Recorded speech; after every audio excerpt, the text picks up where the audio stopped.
नमस्कार दोस्तों, इस वीडियो में हम डिस्कस करेंगे कि डोर्ज़ॉक्स TPF-I ड्रॉप का उपयोग किन कंडीशंस में किया जाता है। डोर्ज़ॉक्स TPF-I ड्रॉप को कितनी बार आंखों में डालना चाहिए और डोर्ज़ॉक्स TPF-I ड्रॉप की वजह से क्या साइड इफ़ेक्ट्स हो सकते हैं, और यह भी डिस्कस करेंगे कि डोर्ज़ॉक्स TPF-I ड्रॉप को आंखों में डालते समय क्या-क्या सावधानियां रखनी चाहिए। डोर्ज़ॉक्स TPF एक ब्रांड नेम है। डोर्ज़ॉक्स TPF-I ड्रॉप के अंदर दो दवाओं का कॉम्बिनेशन होता है। डोर्ज़ॉक्स TPF-I ड्रॉप के अंदर सॉल्ट कंपोजिशन डोरज़ोलामाइड और टिमोलोल होता है। डोर्ज़ॉक्स TPF-I ड्रॉप का उपयोग ग्लूकोमा होने पर और आंखों के अंदर प्रेशर ज्यादा होने पर डोर्ज़ॉक्स TPF-I ड्रॉप का उपयोग किया जाता है। ग्लूकोमा होने पर आंखों के अंदर प्रेशर बढ़ जाता है, जिसकी वजह से आंख को दिमाग से जोड़ने वाली नसों को नुकसान पहुंचता है,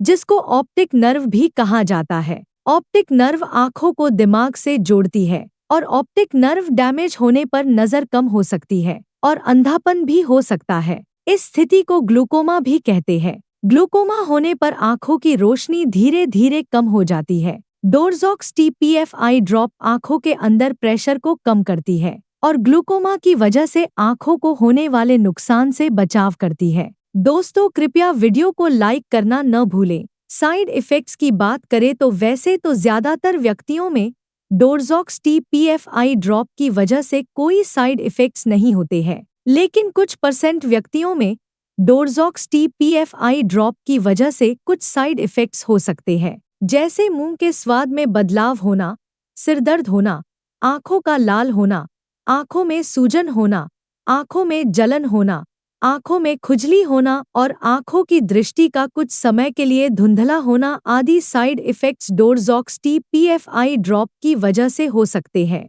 यदि किसी व्यक्ति को डोर्ज़ॉक्स TPF-I ड्रॉप को आंखों में डालने के बाद आंखों में बहुत तेज जलन, खुजली और आंखों में लालपन की समस्या ज्यादा होती है या लगातार बनी रहती है, तो ऐसी स्थिति में आपको डॉक्टर से परामर्श लेना चाहिए, क्योंकि ये लक्षण डोर्ज़ॉक्स TPF-I ड्रॉप की वजह से एलर्जी होने पर हो सकते हैं। अब हम डिस्कस करेंगे कि डोर्ज़ॉक्स TPF-I ड्रॉप को कितनी बार आंखों में डालना रिकमेंडेड होता है। ज्यादातर व्यक्तियों को डॉक्टर डोर्ज़ॉक्स TPF-I ड्रॉप को दिन में 2 बार आंखों में डालने की सलाह देते हैं, लेकिन डोर्ज़ॉक्स TPF-I ड्रॉप की डोज उम्र व बीमारी की गंभीरता के आधार पर कुछ व्यक्तियों में इससे अलग भी हो सकती है।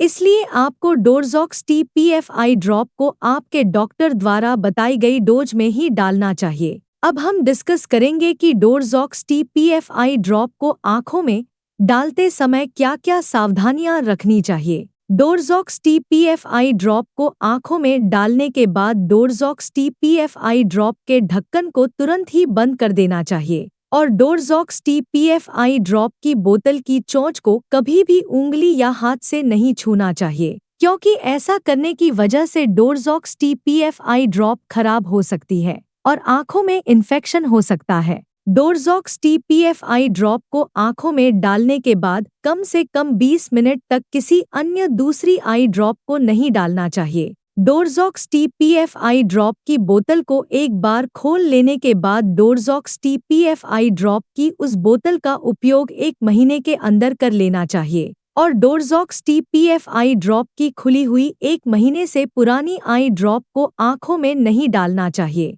अस्थमा होने पर, COPD होने पर, दिल की धड़कन कम होने पर और हार्ट फेलियर की स्थिति गंभीर होने पर डोर्ज़ॉक्स TPF-I ड्रॉप को आंखों में डालना रिकमेंडेड नहीं होता है। इसलिए अगर आपको कोई ऐसी कंडीशन है तो आपको इसके बारे में डॉक्टर को बताना चाहिए। अभी इसके बारे में पर्याप्त डेटा अवेलेबल नहीं है कि डोर्ज़ॉक्स TPF-I ड्रॉप प्रेग्नेंट महिलाओं और स्तनपान करा रही महिलाओं को नुकसान पहुंचाती है या नहीं। इसलिए प्रेग्नेंट महिलाओं और स्तनपान करा रही महिलाओं को डॉक्टर की सलाह के बिना डोर्ज़ॉक्स TPF-I ड्रॉप का उपयोग नहीं करना चाहिए। वीडियो को देखने के लिए आपका धन्यवाद। अगर आपको वीडियो पसंद आया तो प्लीज़ वीडियो को लाइक कर देना, चैनल को सब्सक्राइब कर लेना, और अगर आपका डोर्ज़ॉक्स TPF-I ड्रॉप से संबंधित कोई प्रश्न है तो आप कमेंट करके पूछ सकते हैं।